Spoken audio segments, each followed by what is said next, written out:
إن الحمد لله نحمده ونستعينه ونستغفره ونعوذ بالله من شرور أنفسنا ومن سيئات أعمالنا. من يهده الله فلا مضل له ومن يضلل فلا هادي له، وأشهد أن لا إله إلا الله وحده لا شريك له، وأشهد أن محمدًا عبده ورسوله. يا أيها الذين آمنوا اتقوا الله حق تقاته ولا تموتن إلا وأنتم مسلمون. يا أيها الناس اتقوا ربكم الذي خلقكم من نفس واحدة وخلق منها زوجها وبث منهما رجالا كثيرا ونساء، واتقوا الله الذي تساءلون به والأرحام، إن الله كان عليكم رقيبا. يا أيها الذين آمنوا اتقوا الله وقولوا قولا سديدا يصلح لكم أعمالكم ويغفر لكم ذنوبكم، ومن يطع الله ورسوله فقد فاز فوزا عظيما. أما بعد، فإن خير الحديث كتاب الله، وخير الهدي هدي محمد صلى الله عليه وسلم، وشر الأمور محدثاتها، وكل محدثة بدعة، وكل بدعة ضلالة، وكل ضلالة في النار. أعوذ بالله من الشيطان الرجيم. بسم الله الرحمن الرحيم. قاف والقرآن المجيد، بل عجبوا أن جاءهم منذر منهم فقال الكافرون هذا شيء عجيب. أئذا متنا وكنا ترابا ذلك رجع بعيد. قد علمنا ما تنقص الأرض منهم وعندنا كتاب حفيظ. بل كذبوا بالحق لما جاءهم فهم في أمر مريج. أفلم ينظروا إلى السماء فوقهم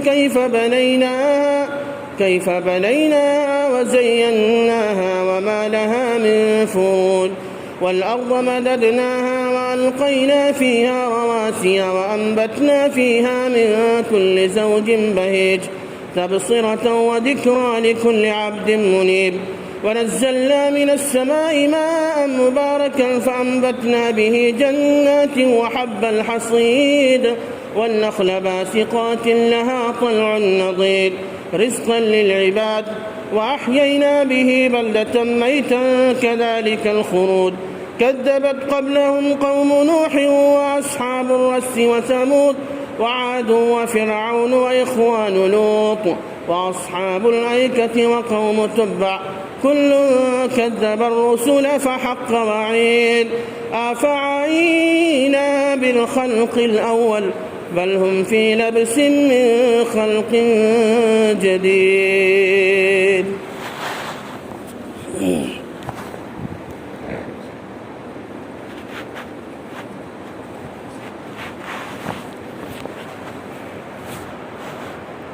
الحمد لله نحمده ونستعينه ونستغفره ونعوذ بالله من شرور أنفسنا ومن سيئات أعمالنا.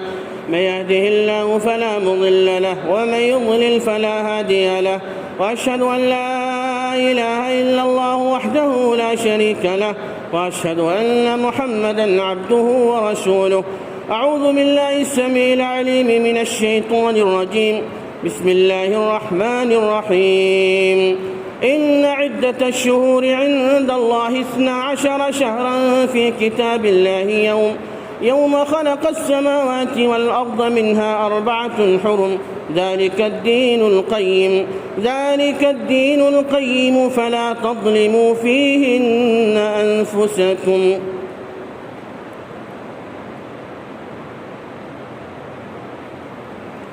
کہہ دو غم حسین منانے والوں سے مومن کبھی شہداء کا ماتم نہیں کرتے۔ روتے ہیں وہ جو منکر ہیں شہادت حسین کے، روتے ہیں وہ جو منکر ہیں شہادت حسین کے، ہم زندہ و جاوید کا ماتم نہیں کرتے۔ دل سے نکال پچھلے برس کی کدورتیں، دل سے نکال پچھلے برس کی کدورتیں، دیوار سے پرانا کیلنڈر نکال دیں۔ اللہ رب العالمین کی تعریف و توصیف ہے۔ خلاق دو عالم نے تمام امراض اور بیماریوں سے ہمیں نجات دے کر سن 1442 کے محرم الحرام تک پہنچایا۔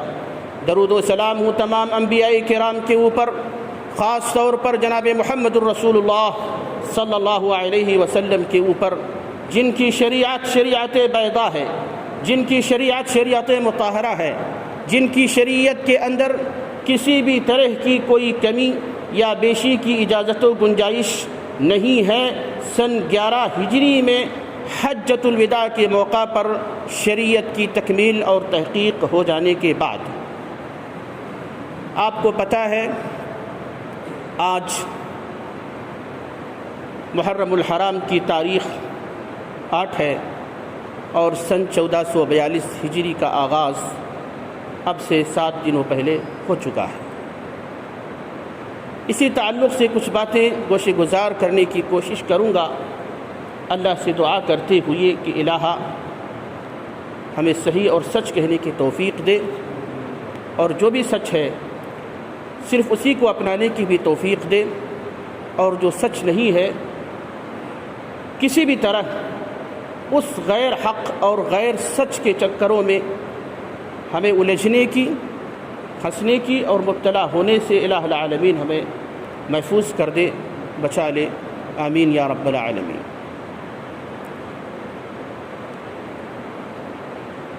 پوری دنیا کے اندر تاریخ کے اعتبار سے جو لاہ عمل مرتب کرتے ہیں لوگ، جن پر لوگوں کی زندگی کا انحصار اور دار و مدار ہوتا ہے، عمومی طور پر وہ 2 تاریخیں بڑی مشہور ہیں۔ ایک تاریخ سن عیسوی ہے، تاریخ عیسوی ہے، تاریخ میلادی ہے، جس کا آغاز حضرت عیسیٰ علیہ السلام کی میلاد سے ہوتا ہے، پیدائش سے ہوتا ہے، اور دوسری تاریخ سن ہجری ہے، جس کا آغاز نبی اکرم صلی اللہ علیہ وسلم اور صحابہ کرام رضی اللہ عنہم اجمعین کی اس تاریخ سے ہوتا ہے جس تاریخ کو تاریخ قربانی کہا جاتا ہے، جس تاریخ کو تاریخ ہجرت کہا جاتا ہے۔ اللہ کی نبی صلی اللہ علیہ وسلم اور آپ کے جانثار صحابہ نے مکے چھوڑ کر مدینہ کی جانب جس روز کوچ فرمایا ہے، اسی دن سے، اسی وقت سے ہماری اس سن ہجری یا اسلامی تاریخ، اسلامی کیلنڈر کا آغاز اور اس کی شروعات ہوتی ہے۔ سب سے پہلے اسی کو سن لیتے ہیں۔ ہمیں بطور مسلمان کیا کرنا چاہیے اپنی اس اسلامک کیلنڈر، اسلامی تقویم اور سن ہجری کے تعلق سے؟ چند باتیں یہ ہیں کہ تاریخ جو شخص نہ دہرائے، تاریخ اسے بھی فراموش کر دیتی ہے، اور یوں بھی کہا جاتا ہے وہی قوم ترقی کے راستے اپنا سکتی ہے، ترقی کی منزلیں وہی قوم طے کر سکتی ہے جو اپنے مستقبل کی پلاننگ کے ساتھ ساتھ، حاضر کی جانکاری رکھنے کے ساتھ ساتھ، ماضی کے دریچوں کو جھانک کر کے بھی دیکھنے کی کوشش کرے۔ جو شخص، جو فرد، جو قوم، جو ملک، جو سربراہ اپنی ماضی کی تاریخ سے غافل ہو جائے، یہ نہیں کہا جا سکتا کہ وہ ترقی نہیں کر سکتا۔ ہاں، البتہ اتنا ضرور کہا جا سکتا ہے کہ مکمل طور پر ترقی کے راستے پر گامزن نہیں ہو سکتا ہے۔ اب ہماری جو یہ تاریخ ہے، اس تاریخ کے اوپر نظر زیادہ دوڑانے کی ضرورت نہیں ہے۔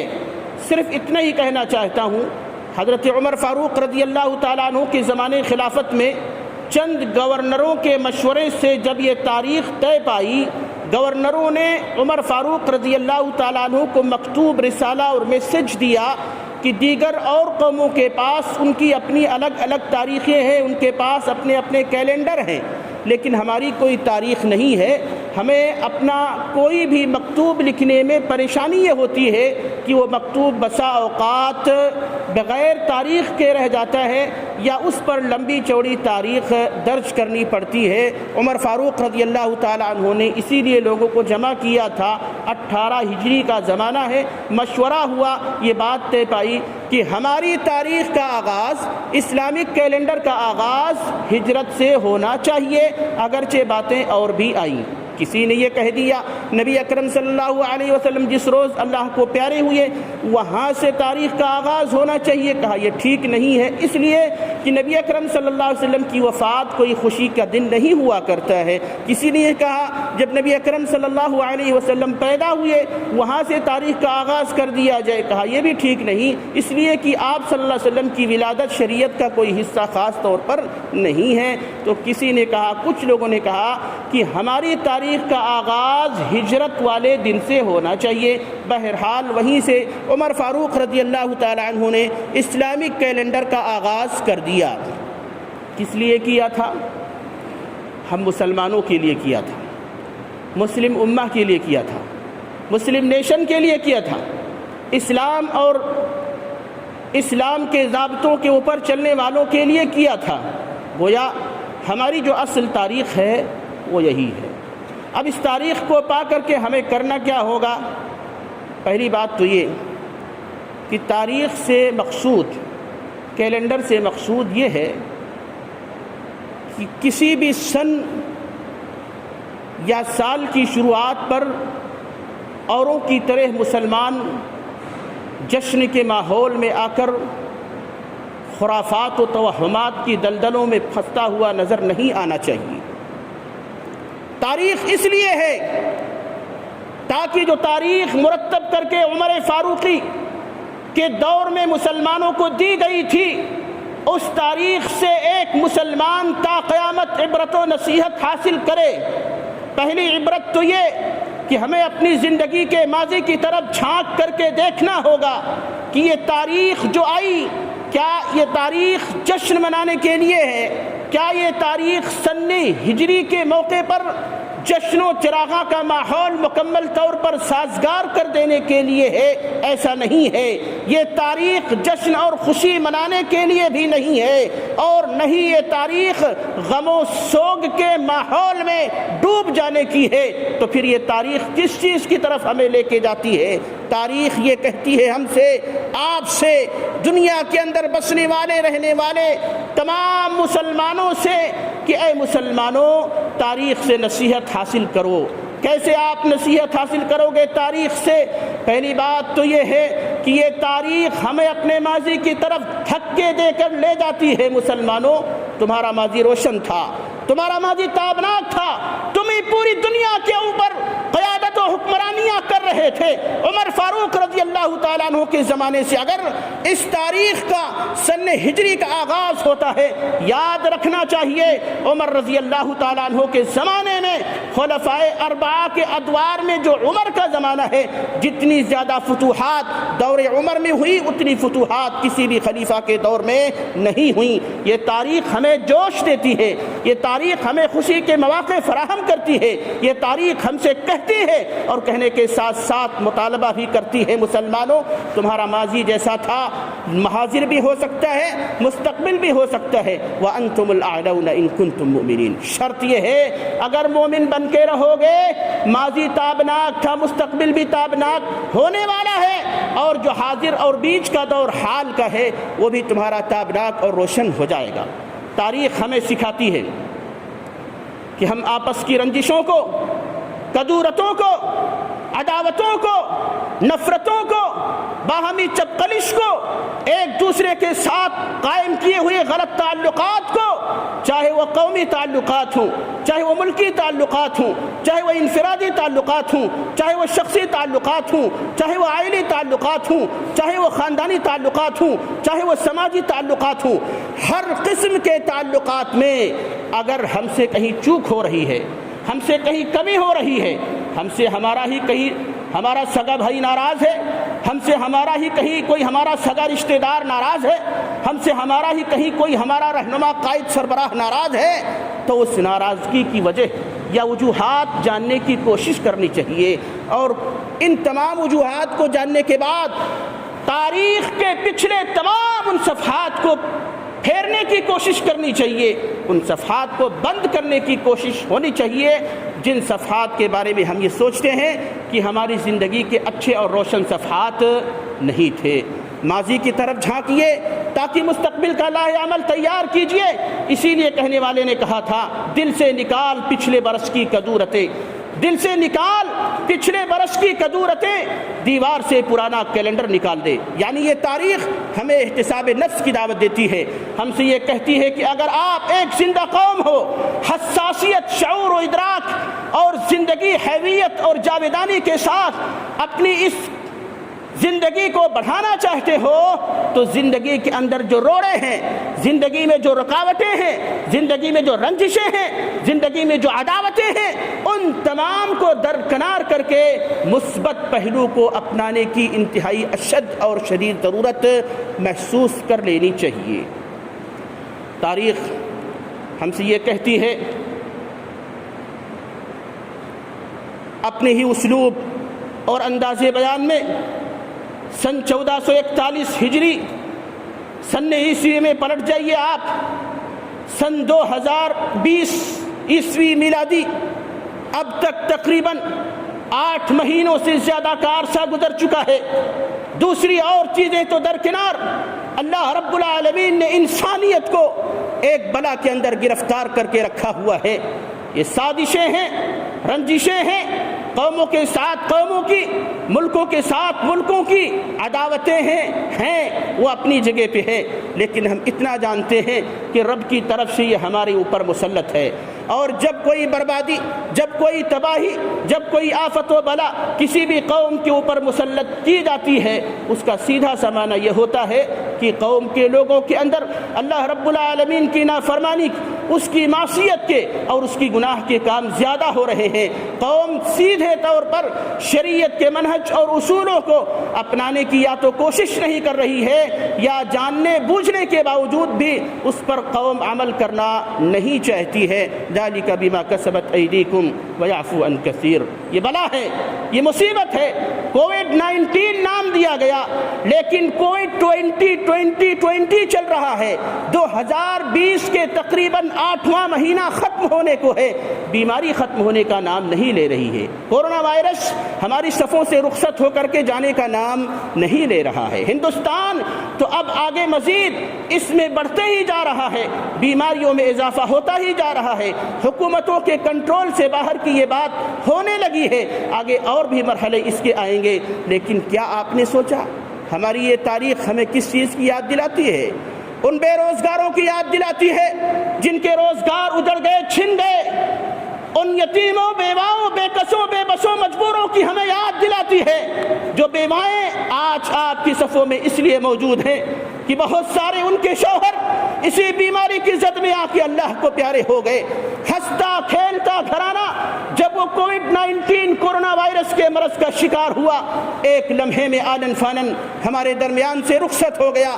یہ تاریخ موت کی یاد دلاتی ہے، یہ تاریخ ہمیں موت سے قریب لے جاتی ہے، یہ تاریخ اس وبائی دور میں ہمیں اس چیز کا احساس کرانا چاہتی ہے، اے زندہ لوگو، اگر تمہارے اندر بھی زندہ ضمیر دل ہے تو اس سے عبرت و نصیحت حاصل کرنے کی کوشش کرو۔ اگر تم نے اللہ کی اطاعت سے پہلو تہی اختیار کی ہے، خصوصاً نماز سے آپ کی غفلت رہی ہے، روزوں سے آپ کی غفلت رہی ہے، تلاوت قرآن کے نام پر کبھی بھی آپ نے ان 8 مہینوں میں قرآن کے صحیفے کو اٹھا کر اس کے ایک صفحے یا پیج کو پڑھنے کی کوشش نہیں کی ہے، اللہ کی خوشنودی اور رضا کے نام پر صدقات و خیرات اس کے راستے میں کرنے کی کوشش یا اس کے بارے میں سوچنے کی بھی کوشش نہیں کی ہے، نیک کاموں کی طرف اپنی زندگی کی رفتار لے کر کے جانے کی کوشش نہیں کی ہے، اس کے برخلاف برائیوں کے ہم دل دادا ہیں، برائیوں کے ہم رسیہ ہیں، برائیوں کے ہم عادی ہیں۔ آتی ہے بیماری، چلی جائے گی، یہ احساس اگر ہمارے ذہن میں ہے، اس سے آگے ہم نہیں بڑھے کہ یہ بیماری اس لیے آئی ہے تاکہ ہمارے ضمیر کو، ہمارے قلوب و اذہان کو جھنجھوڑ دے اور ہم سے یہ کہہ کر کے جائے، اے زندہ انسان، اے موجود انسان، اے باحیات انسان، تیرے لیے عبرت ہے، تو نے انہی ہاتھوں سے کتنوں کو غسل دیا ہے، کتنی میت کو اپنے گھر کے دروازوں سے رخصت کیا ہے، ان کو انہی ہاتھوں سے کفن پہنایا ہے، اس دنیا کو چھوڑ کر جاتے ہوئے اپنے انہی آنکھوں سے ان کا مشاہدہ اور دیدار کیا ہے، لیکن کیا تیرے دل پتھر ہو چکے ہیں جو نصیحت حاصل کرنا نہیں چاہتا ہے۔ یہ بہت بڑی آواز ہے قدرت کی اور آپ خود کہتے ہو، لیکن مصیبت یہ ہے کہ لوگ کہتے ہیں حکائی انداز میں، لوگ کہتے ہیں داستانی انداز میں، عبرت و نصیحت کے طور پر نہیں کہتے۔ ہر روز نیوز پیپرز اور اخبارات کا مطالعہ آپ کرتے ہو، آپ کے گھر کے گیٹ پر نیوز پیپرز والا آپ کے گھر کے دروازے پر یہ پیپر ڈال کر کے جاتا ہے، صبح آپ سب سے پہلے چائے کے پیالی کے ساتھ ساتھ جس چیز کا مطالعہ کرتے ہو وہ نیوز پیپر ہے، اخبار ہے، سماچار پتر ہے، تاکہ آپ دنیا کے حالات سے واقف ہو جاؤ۔ ٹھیک ہے، لیکن اس سے پہلے کیا ہمیں یہ نہیں سوچنا چاہیے کہ ہمارے پاس اس سے بھی اہم پیپر، جو پیپر زندگی سے لے کے موت اور موت کے بعد سے لے کر جنت و جہنم کے مراحل طے کراتا ہے، ان کی سیر کراتا ہے، قرآن مجید ہے۔ کیا قرآن مجید کو کھولنے کی کبھی کوشش کی؟ کبھی ایک پیج قرآن کا صبح کبھی ہم نے اس کی تلاوت کے بارے میں سوچا ہے تو ٹھیک ہے، نہیں سوچا ہے تو سوچنے کی ضرورت ہے، کیونکہ یہ تاریخ ہمیں اس چیز کا احساس دلاتی ہے۔ یہ تاریخ بتلاتی ہے، مسلمانوں سے اپیل کرتی ہے، مسلمانوں جہاں آپ ایک طرف زندہ و جاوید قوم ہو، وہی دوسری طرف آپ کی زندگیاں یعنی آپ کے اسلاف کی زندگیاں قربانیوں سے عبارت ہے۔ ہجرت کا یہ واقعہ حساس طور پر ہمیں دو چیزوں کا احساس دلاتا ہے۔ پہلا احساس یہ کہ جو مہاجرین نبی اکرم صلی اللہ علیہ وسلم کے بعد ہجرت کر کے مکے سے مدینہ گئے تھے، جو مہاجرین مکی تھے، ان مکی مہاجرین نے آخر کس وجہ سے اپنا گھر بار، اپنی زمین جائیداد، اپنی دولت و پراپرٹی، اپنے اہل و عیال، اپنے عزیز و اقارب، اپنے سگے رشتہ دار، سب کچھ کو چھوڑ دیا اور نبی اکرم صلی اللہ علیہ وسلم کے ساتھ میں ہونے کے لیے مدینہ چلے گئے؟ اگر انہوں نے سب کچھ چھوڑا ہے تو اس لیے چھوڑا تاکہ اللہ راضی ہو جائے، تاکہ رسول اللہ صلی اللہ علیہ وسلم کی محبت کے پیمانے کو لبریز کیا جا سکے۔ آج ہمارا بھی وہی دعویٰ ہے، ہم بھی انہی کی نسل ہے، ہم بھی وہی مسلم قوم ہیں، ہمارے اندر بھی احساس ہونا چاہیے۔ اگر ہمارے اسلاف نے قربانیاں دی ہیں ہجرت سے پہلے، ہجرت کے بعد اور ہجرت کے خصوصی دور میں، ہمیں بھی قربانیاں دینے کی ضرورت ہے۔ لوگوں نے سب کچھ چھوڑ دیا، صہیب رومی کو لوگوں نے روکا، صہیب رومی آئے تھے تم ہمارے پاس مکہ میں کہیں اور سے، مال نہیں تھا آپ کے پاس، بالکل غریب قلاش فقیر آدمی تھے، آپ نے یہاں کاروبار شروع کیا، مالدار ہو گئے، یہ جو مال مکے میں رہ کے آپ نے کمایا ہے اسے چھوڑ کے چلے جاؤ تو ہم آپ کو جانے دیں گے۔ کہا مال کیا؟ نبی کی محبت میں سب کچھ گوارا ہے، یہ مال چھوڑ دیا۔ ابو سلمہ آئے، لوگوں نے روکا، ان کے خاندان والوں نے کہاں جا رہے ہو؟ کہا مدینہ ہجرت کر کے اپنے حبیب کبریا صلی اللہ علیہ وسلم کے پاس جانا چاہتا ہوں۔ کہا جاؤ، لیکن تم اپنے ساتھ جو اپنی بیوی اور اپنے بچے کو لے جانا چاہتے ہو، تمہارے بچے کو ہم تمہارے ساتھ جانے نہیں دیں گے، تمہاری بیوی کو تمہارے ساتھ جانے نہیں دیں گے۔ لوگوں نے بیوی چھین لی، بچہ چھین لیا، شیر خوار بچہ، دودھ پیتا بچہ ہے، رحم نہیں آیا۔ ابو سلمہ کو سب کچھ چھوڑ کے جانا پڑا، گوارا کر لیا۔ نبی اکرم صلی اللہ علیہ وسلم کی محبت کے آگے سب کچھ ہے، کسی کی کوئی حیثیت نہیں ہے، مال و متاع کوئی اعتبار نہیں رکھتا، اعزا و اقارب رشتہ دار، حتیٰ کہ اپنی سگی چہیتی بیوی کی محبت کو بھی نبی اکرم صلی اللہ علیہ وسلم کی محبت پر قربان کر دیا۔ ایک طرف تو یہ مثال قائم کی، مہاجرین نے سب کچھ چھوڑ دیا، دوسری طرف یہی ہجرت ہمیں یاد دلاتی ہے کہ جب لوگ یہ مہاجرین ہجرت کر کے مدینے کی سرزمین میں پہنچنے لگے، مدینے کے بسنے والے مکینوں نے، وہاں کے باشندگان انصار رضی اللہ عنہم اجمعین نے پورے طور پر ان مہاجرین کا ساتھ دیا۔ ایک طرف قربانی ہے مہاجرین کی تو دوسری طرف قربانی ہے انصار کی، اور دونوں کی قربانیوں میں کسی بھی طرح کی کمی نہیں ہے۔ انصاریوں نے جس طرح رسول اللہ صلی اللہ علیہ وسلم اور آپ کے صحابہ کا والہانہ استقبال کیا، تاریخ اس استقبال کو درج کرتی ہے۔ آج تک ایسا شاندار محبت و قوت سے بھرا ہوا استقبال کسی بھی قوم نے پیش نہیں کیا ہے اور آئندہ بھی کوئی پیش نہیں کر پائے گا۔ استقبال کی ایک جھلک آپ کے سامنے رکھ دینا چاہتا ہوں۔ سعد بن الربیع انصاری صحابی ہیں، اللہ کے رسول صلی اللہ علیہ وسلم نے عبد الرحمن بن عوف اور سعد بن الربیع کے درمیان بھائی چارہ کرا دیا ہے۔ بھائی چارے کا مطلب یہ ہوتا ہے، آپ صلی اللہ علیہ وسلم نے ایک مہاجر صحابی کو اور دوسری طرف ایک انصاری صحابی کو ساتھ میں ملایا اور یہ کہا کہ انصاری صحابی کی ذمہ داری ہے کہ اپنے مہاجر بھائی کی تن من دھن ہر طرح سے مکمل طور پر ساتھ دے۔ سعد بن الربیع رضی اللہ تعالی عنہ نے عبد الرحمن بن عوف سے کہا کہ اللہ کے رسول صلی اللہ علیہ وسلم نے ہمارے درمیان بھائی چارہ اور مواخات کرا دیا ہے، اب میں یہ چاہتا ہوں اے عبد الرحمن بن عوف، میرے پاس جتنے مال ہیں، جو بھی جائیداد اور پراپرٹی ہے، اس کے 2 حصے کروں، آدھا حصہ آپ کا، آدھا حصہ میرا۔ میرے پاس جو کھیتیاں ہیں، میرے پاس جو روپے پیسے نقدی ہیں، ان کا بھی آدھا حصہ آپ کا، آدھا حصہ میرا۔ یہاں تک تو ٹھیک تھا، آگے کہہ دیا اے عبد الرحمن بن عوف، میرے پاس 2 بیویاں ہیں اور میں یہ چاہتا ہوں رسول اللہ صلی اللہ علیہ وسلم کے حکم کے اوپر مکمل طور پر عمل کروں۔ 2 بیویوں میں سے ایک بیوی کو آپ کی خاطر طلاق دے دوں گا، اور وہ بیوی جس بیوی کو آپ پسند فرماتے ہوں۔ سعد بن الربیع کی یہ مواخات، یہ بھائی چارہ تاریخ کے اندر ایک مثال رقم کر کے چلی گئی کہ لوگ چھوڑنے کے لیے یوں تو مال تیار نہیں ہوتے، کوئی اپنے سگے بھائی کو اپنے حصے میں آیا ہوا مال دینے کو تیار جلدی نہیں ہوتا الا ماشاء اللہ۔ لیکن یہاں کیا رشتہ ہے، لوگ مکے سے اجڑ کر کے گئے، مدینے پہنچے، رشتہ تھا صرف اسلام کا، رشتہ تھا صرف ایمان کا، رشتہ تھا صرف توحید کا۔ توحید کے رشتے نے انہیں اتنا مضبوط کر دیا تھا اب تک کہ سب کچھ اپنے مہاجر بھائی کی مدد کے طور پر چھوڑنے کے لیے تیار ہو گئے۔ اب مسئلہ یہ آیا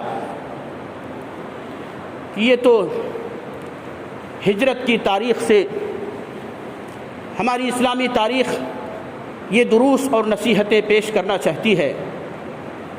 بیماری یہ پیدا ہوئی کہ ہم نے محرم کے مہینے کو اپنے اسلامک کیلنڈر، اسلامی تقویم، اسلامی تاریخ سے جوڑنے کی کوشش نہیں کی، یا جانتے بوجھتے ہوئے بھی ہم اپنی تاریخ سے غافل ہو گئے۔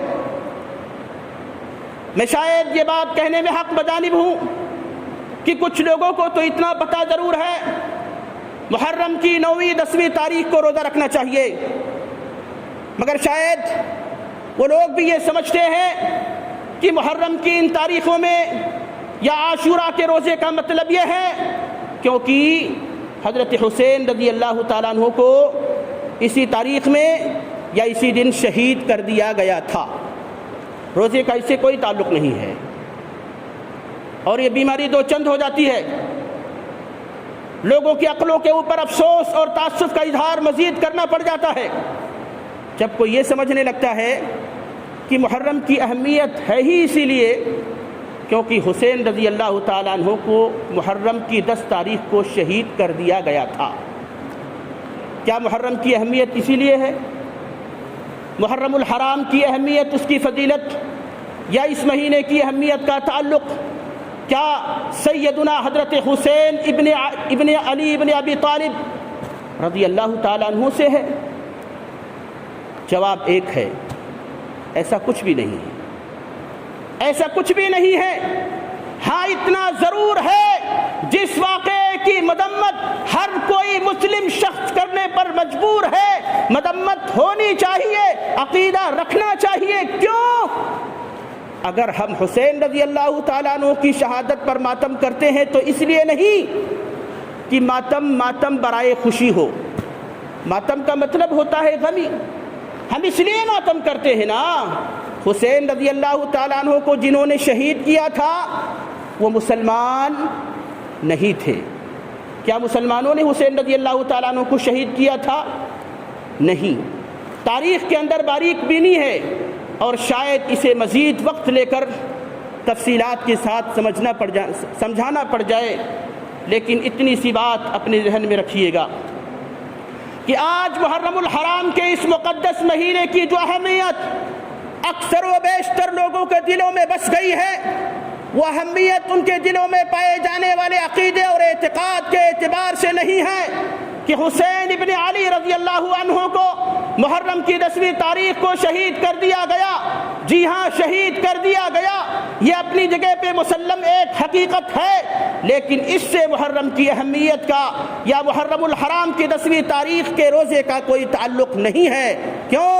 اس لیے کہ قرآن کہتا ہے اللہ رب العالمین کے یہاں حرمت والے مہینے کل 4 ہیں، اور ان 4 مہینوں میں سے ایک مہینہ جو حرمت کا ہے وہ محرم ہے۔ کب سے؟ یوم خلق السماوات والارض، محرم کا یہ مہینہ مبارک ہے اس روز سے جس روز اللہ رب العالمین نے آسمانوں اور زمینوں کو پیدا فرمایا۔ یہ محرم کا مہینہ ابتدائے آفرینش ہی سے مبارک ہے، مخلوق کی تخلیق دنیا کی آبادی کے وقت اور شروعات سے ہی لے کر کے مبارک ہے۔ اور آپ یہ بھی جان لیجئے، روزے کے باب میں ابھی ذکر کروں گا کہ یہ محرم الحرام کے مہینے کا روزہ صحابہ کرام رضی اللہ عنہم اجمعین سے پہلے مکے کے لوگ بھی جو کافر تھے، جو مشرک تھے، وہ بھی محرم کی 10ویں تاریخ کو، محرم کے 10ویں دن، عاشورہ والے دن، یعنی اس دن جس دن آج ہم کیا کرتے ہیں یا اس دن سے پہلے ہم کیا کرتے ہیں، ماتمی جلوس نکالتے ہیں، ماتمی محفلیں منعقد کرتے ہیں۔ آگے بڑھ جائیے آپ، بدعتوں کا ایک میں خلاصہ کروں، لوگ سیاہ قسم کے لباس پہنتے ہیں، محرم کے ان 10 دنوں میں شادی بیاہ کرنا گوارا نہیں کرتے، جھنڈے اور فروغے اڑائے جاتے ہیں، سبیلیں لگائی جاتی ہیں، شربت پلائے جاتے ہیں، پکوان بنائے جاتے ہیں۔ کہ یہ ساری چیزیں کرنا غلط ہے؟ کچھ بھی غلط نہیں ہے، لیکن عقیدے کے ساتھ اسی تاریخ اور ان دنوں کے ساتھ جوڑ دینا غلط ہے۔ اب غلطی کے اس بات کے لیے میں صرف اس وقت ایک فتویٰ دینا چاہوں گا، وہ بھی امام اعلیٰ حضرت مناظر اہل سنت، آپ جو بھی سمجھ لیں، علامہ احمد رضا خان بریلوی رحمۃ اللہ علیہ کا یہ فتویٰ میں اس لیے کوٹ کر رہا ہوں، ان کی ہی کتاب سے فتاوی رضویہ جلد نمبر 24 پیج نمبر 488، دوسرا فتویٰ فتاوی رضویہ ہی سے جلد نمبر 24 اور پیج نمبر 501۔ حوالہ اس لیے ہے، ریفرنس اس لیے دیا جاتا ہے، آپ کو، ہم کو، کسی بھی سننے والے کو کھلی آزادی ہے کہ جا کر کے اس پیج کو پلٹ کر کے دیکھیں۔ سوال کیا جاتا ہے امام احمد رضا خان بریلوی رحمۃ اللہ علیہ سے، امام صاحب آپ یہ بتلائیں کہ محرم کے 10 دنوں میں بہت سارے گھروں میں عورتیں روٹیاں نہیں پکاتی، گھروں میں جھاڑو نہیں دیتی، کہتی ہیں کہ تعزیہ کو دفنانے کے بعد یہ عمل کیا جائے گا، یعنی محرم کی 10 تاریخ کے بعد۔ اسی طرح کچھ لوگ محرم کے ان 10 دنوں میں شادی بیاہ یا پورے محرم کے مہینے میں شادی بیاہ نہیں کرتے۔ اسی طرح کچھ عورتیں گھروں کی محرم کی 1 تاریخ سے لے کر 10 تاریخ تک صرف ایک ہی لباس پہنتی ہیں، اس کو اتارتی نہیں ہیں، اتارنے کی کوشش نہیں کرتی ہیں۔ آپ اس تناظر میں سمجھیے، ضروری نہیں ہے کہ ساری خرابیاں ایک ہی سماج اور معاشرے میں ہوں، اس میں ایسا ہوتا ہے کہیں پہ کچھ ہے تو کہیں پہ کوئی اور ماحول ہے۔ اس میں آخری کڑی تھی کہ محرم کے ان 10 دنوں میں امام حسین رضی اللہ عنہ کے نام کے نظر و نیاز کے علاوہ کسی اور کے نام کی نظر و نیاز نہیں کرتے۔ اب آپ بتائیے امام اہل سنت کیا جواب ہے اس کا؟ امام احمد رضا خان بریلوی رحمۃ اللہ علیہ کا جواب سنیے، ان کی کتاب کے حوالے سے کہتے ہیں کہ پہلی جو 3 چیزیں کون سی؟ جھاڑو نہیں دینا، لباس نہیں اتارنا، شادی بیاہ نہیں کرنا۔ ان کا تعلق سوگ سے ہے، اور سوگ منانا اسلام میں ہر وقت جائز نہیں ہے۔ دوسرا سوال جو ان سے کیا گیا تھا وہ یہ، تعزیہ بنانے کا ثبوت کتنا ہے یا کیسا ہے؟ یہ امام احمد رضا خان بریلوی رحمۃ اللہ علیہ جواب دیتے ہیں، تعزیہ بنانا اسلام کے اندر بدعت ہے، اسلام میں جائز نہیں ہے۔ یہ حوالہ بھی فتاوی رضویہ جلد نمبر 24 پیج نمبر 501 کا ہے۔ حوالے اور بہت سارے ہیں، ان کی طرف ہمیں جانے کی ضرورت نہیں ہے، صرف اتنا ہی ہمارے لیے کافی ہے۔ دین جو ہمارے پاس ہے، کیا اس دین کی پیداوار ہمارے اپنے اندر کے لوگوں سے ہے یا دین کافی پہلے سے موجود ہے؟ دین کافی پہلے سے نبی اکرم صلی اللہ علیہ وسلم کے زمانے سے موجود ہے، اور وہی دین ہے۔ امام مالک رحمۃ اللہ علیہ نے کہا کہ جو چیز دین کا حصہ اس زمانے میں تھی، آج بھی دین کا حصہ صرف وہی چیز ہو سکتی ہے، اس کے علاوہ کوئی اور چیز دین کا حصہ نہیں ہو سکتی ہے۔ محمد الرسول اللہ صلی اللہ علیہ وسلم اور صحابہ کے زمانے میں جو دین تھا، آج بھی دین وہی ہے، قیامت تک دین وہی رہے گا، اس میں کسی بھی طرح کی کمی بیشی کی گنجائش نہیں ہے۔ اب آپ یہ بھی جان لیں چلتے چلتے، تو کیا اس کو بڑھایا گیا ہے؟ محرم کے نام پہ جو یہ سب کچھ ہوتا ہے، کیا اس کو دین میں اضافہ سمجھ کر کے کیا گیا ہے؟ جی ہاں، سن 61 ہجری میں حسین ابن علی رضی اللہ عنہ کو شہید کیا گیا۔ کب؟ سن 61 ہجری میں۔ اور سن 254 ہجری میں بغداد کی سرزمین میں سب سے پہلے معز الدولہ دیلمی نے جلوس نکالا، ماتمی تعزیے کی مجلس منعقد کی، اور محرم کی جلوس کو باقاعدہ میلے ڈھول تاشوں کے ساتھ منایا گیا۔ دوسری تاریخ مصر کی ہے۔ مصر میں معز لدین اللہ فاطمی خلیفہ نے سن 363 ہجری کے اندر سب سے پہلے محرم کا جلوس نکالا۔ آپ یہ بتاؤ، یا وہ لوگ مجھے یہ بتائیں جو باتوں میں فوراً اپنی زبان سے یہ کہہ دیتے ہیں کہ چلے ہیں آپ ہمیں دین سمجھانے کے لیے، ہمارے آبا و اجداد کا کیا ہوگا؟ ہمارے آبا و اجداد تو اس کے اوپر عمل کرتے تھے۔ ذرا ہوش کا ناخن لیجئے، عقل سے سمجھنے کی کوشش کیجئے۔ دین وہ نہیں ہے جو آپ کے آبا و اجداد نے دین بنا کر کے رکھا ہوا ہے، بلکہ دین وہی ہے جو جناب محمد الرسول اللہ صلی اللہ علیہ وسلم اس دنیا میں چھوڑ کر کے گئے ہیں۔ الیوم اکملت لکم دینکم واتممت علیکم نعمتی ورضیت لکم الاسلام دینا۔ دین فائنل ہے، مکمل ہے، اس کے اندر نہ کمی کی گنجائش ہے نہ بیشی کی گنجائش۔ 61 ہجری سے لے کر کب تک؟ سن 254 ہجری تک کے یہ سارے زمانے خاموش، کہیں بھی اس بات کا ادنا سا ثبوت نہیں ہے کہ کسی نے محرم کا جلوس نکالا ہو یا محرم منایا ہو۔ کتنا؟ 61 ہجری سے لے کے سن 254 ہجری، تقریباً 3 صدی۔